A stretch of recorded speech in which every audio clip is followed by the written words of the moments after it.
শেখ হাসিনার 15 বছরে আইন আদালত অনেক সময় আদেশে নির্দেশেই চলছে।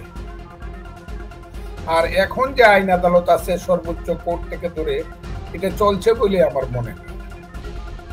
কে চালাচ্ছে, কোত্থেকে চলছে সেটা আমি জানি। এখন আর প্রধানমন্ত্রী আর সুপ্রিম কোর্টে আসতে হয় না। এখন প্রধান উপদেষ্টার কাছে বাংলাদেশের প্রধান বিচারপতি চলে যায়। কারণ আমাদের দেশের যে বিচার ব্যবস্থা, এটা কতটুকু আইনে চলে আর কতটুকু আদেশে চলে সেটা বলা বড় দুষ্কর। বিচার করা উচিত আইনের মাধ্যমে, সংবিধানের মাধ্যমে। কিন্তু এই দেশে এই বিচারটা এখন প্রায় অনুপস্থিত। জনাব অ্যাডভোকেট ফজলুর রহমান, আপনি যদি শুরু করেন। আপনি শুনেছেন এবং জামায়াতের আমির ক্ষমা প্রার্থনা করেছেন এবং তার এই ক্ষমা প্রার্থনাটি নিঃশর্ত ক্ষমা প্রার্থনা। তবে এই ক্ষমা প্রার্থনাটি আসলে ৭১-এর মানবতা বিরোধী অপরাধের দায়ে ক্ষমা কিনা এটি পরিষ্কার নয়। আপনি আসলে কি বুঝলেন? এই ক্ষমা মানে কি? এবং একই সাথে আজহার সাহেবের যে মুক্তি, এই বিষয়টিও যদি আপনি একই সাথে বিশ্লেষণ করেন।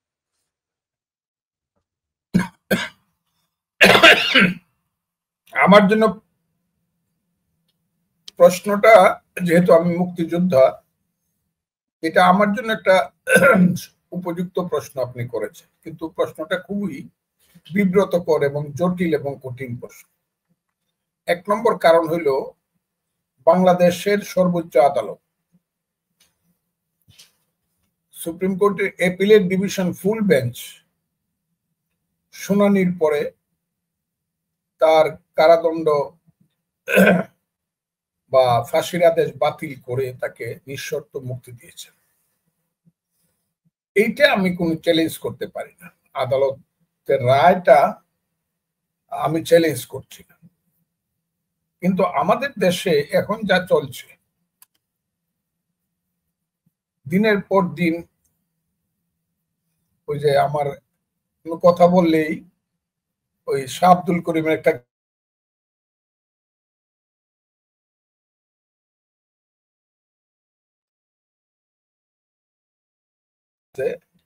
করিম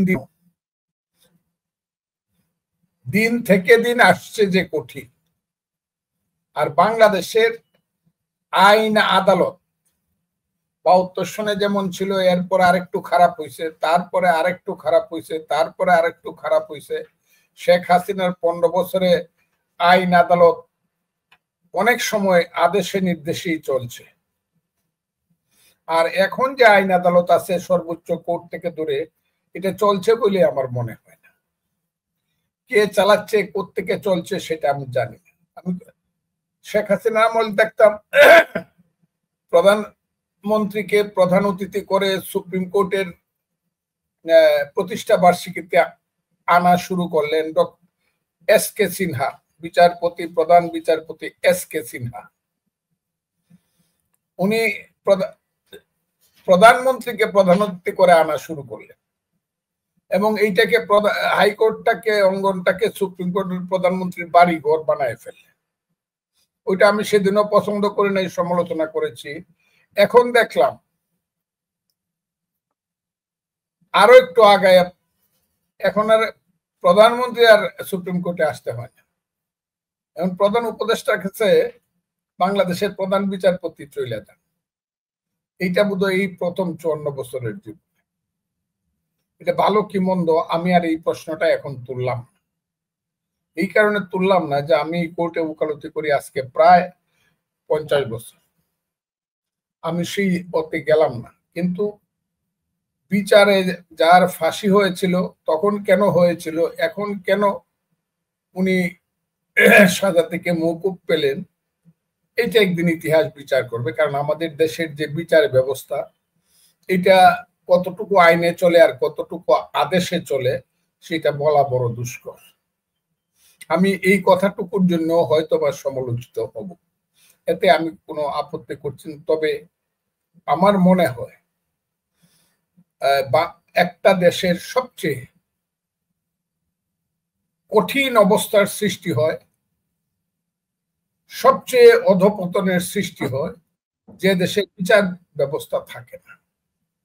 কারণ একজন লোক গ্রামে অথবা শহরে যখন সে অত্যাচারিত হয়, কোথাও কোনো বিচার পায় না, তখন সে প্রথমে আল্লাহর কাছে বিচার দেয়, আল্লাহ তাকে নির্দেশ করে তুমি কোর্টে যাও। অবস্থাটা এরকম। এবং মানুষ মনে করে আমি শেষ পর্যন্ত কোর্ট দেখব। সেই কোর্ট হলো আল্লাহর মিজানের পাল্লার নিচে বসে বিচার করা উচিত আইনের মাধ্যমে, সংবিধানের মাধ্যমে। কিন্তু এই দেশে এই বিচারটা এখন প্রায় অনুপস্থিত।